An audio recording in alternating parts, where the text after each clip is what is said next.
फितने-ए-इर्तिदाद मुस्लिम मुआशरा का लाज़वाल मर्द बनता जा रहा है। मगरिबी तहजीब व तमद्दुन के फरोग से नौजवान दीन इस्लाम से बेजारी का इजहार कर रहे हैं। रात दिन मुस्लिम खवातीन को मुर्तद बनाने की कोशिश की जा रही है। नौजवान बच्चियां इस्लामी तहजीब और इस्लामी तालीमात को छोड़कर कुफ्र व इत्तेहाद के रास्ते पर चल पड़ी हैं। तो आइए इस उन्वान पर लबकुशाई करने के लिए मैं आवाज देता हूँ हाफिज मोहम्मद हारून सल्लमहु मुतअल्लिम अरबी दोम को इस शेर के साथ। देखोगे तो हर मोड़ पर मिल जाएंगी लाशें, देखोगे तो हर मोड़ पर मिल जाएंगी लाशें, ढूंढोगे तो इस शहर में कातिल न मिलेगा। मौसूब स्टेज पर हामिदन व मुसल्लियन व मुसल्लिमा अम्मा बाद। हमें बहसियत मोमिन व मुस्लिम इस बात का इल्म होना चाहिए कि हमारे लिए ईमान एक अजीम नेमत है और बहुत बड़ा सरमाया है।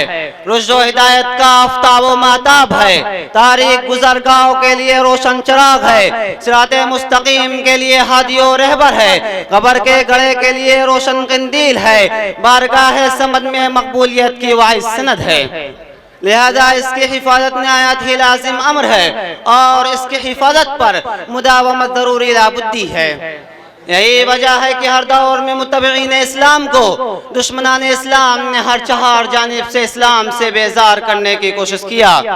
खुसूसन दौर हाजिर में आदा इस्लाम की बड़ी जिद्दोजहद है कि उम्मत मुस्लिमा की नई नस्ल से इस्लाम और ईमान का सफाया कर दे और इसके लिए मुख्तलिफ किस्म के हरबे इस्तेमाल कर रहे हैं। इत्मीनान की हद तक उनको कामयाबी मिल रही है। हर नई सुबह अखबारात व जराइद और सोशल मीडिया के तवस्सुस से कोई ना कोई इर्तिदाद जैसे दिलशिकन खबर मिलती है जिससे मुसलमानों का दिल रंजूर हो जाता है। और भला क्यों ना हो, यही तो आईन इस्लाम है।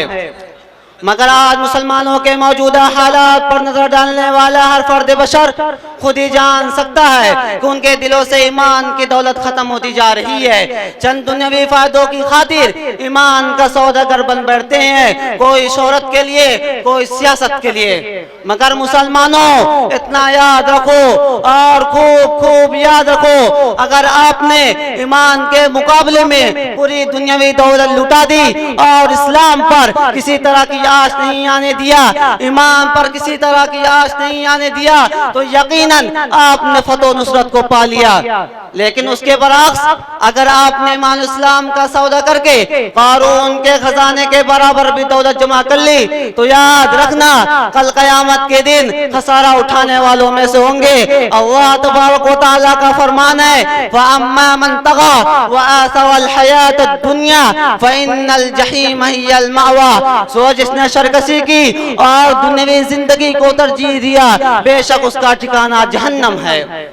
फितना इर्तिदाद का सैलाब कितना तवाखेज़ है, वो बयां से बाहर है। मुर्तद होने वाला शख्स वालिदैन, खानदान, भाई बहन और रिश्तेदारों को पल भर में बुलाकर दार इस्लाम से दार कुफ्र में दाखिल हो जाता है और उन्हें परवाह तक नहीं होता कि हमने जिस दीन को कबूल किया है वो अल्लाह रब्बुल आलमीन के हाथों काबिल कबूल ही नहीं।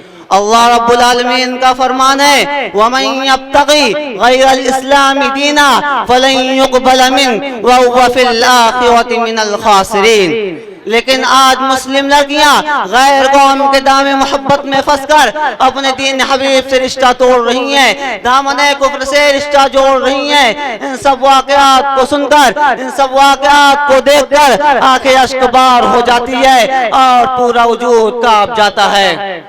मेरे भाइयों, मुस्लिम लड़कियों को फितने इर्तिदाद में मुब्तला होने की जहाँ बहुत सी वजूहात है, वहीं एक बड़ी वजह ईमान की कमजोरी है। हम अपने आप को हल्के नबूवत के सब में शुमार तो करते हैं, मगर हमारा ईमान कितना मुस्तहकम है, हर साहिब शऊर इसका इदराक कर सकता है। अगर हमारा ईमान मुस्तहकम होता तो हमारी माँ बहनें मुर्तद ना होती। अगर हमारा ईमान मुस्तहकम होता तो हमारी बहनें गैर कौम के साथ ना होती। अगर हमारा ईमान मुस्तहकम होता तो हम इस गड्ढे में ना गिरते, अगर हमारा ईमान मुस्तहकम होता तो हम इस साजिश में ना फंसते।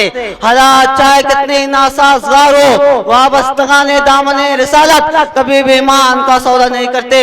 जिसका ईमान रासिख होता है वह कभी भी फितने इर्तिदाद का शिकार नहीं होता। उम्मे सुलेम रज़ी अल्लाह ताला अन्हा के इस वाक़े से आप भी अंदाजा लगा सकते हैं कि इस्लाम लाने से कबल हज़रत अबू तलहा जैसे दौलतमंद शख्स हज़रत उम्मे सुलेम रज़ी अल्लाह ताला अन्हा के निकाह में निकाह का पैगाम भेजते हैं। हज़रत उम्मे सुलेम रज़ी अल्लाह ताला अन्हा ये कहकर इस निकाह को ठुकरा देती हैं कि हज़रत अबू तलहा जैसे दौलतमंद शख्स को तो रद्द नहीं किया जा सकता, मगर बात यह है मैं मुसलमान हूँ और आप काफिर हैं, इसलिए मैं आपसे निकाह नहीं कर सकती।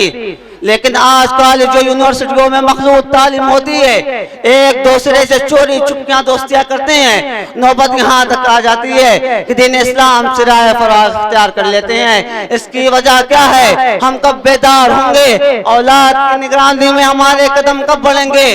कब तक ख्वाब गफलत में सोते रहेंगे? नजरअंदाज करने का मिजाज कब तक रहेगा? हमें चाहिए कि अपनी औलाद से आयशो इज्जत को चादर उतार कर साहबे कराम को नमूने जिंदगी बनाए। है शरीयत ही तुम्हारी पास बाए मोमिनो, है शरीयत ही तुम्हारी पास बाए मोमिनो, दामने इस्लाम ही में तुम सवारे जाओगे। वमा अलैना इल्लल बलाग।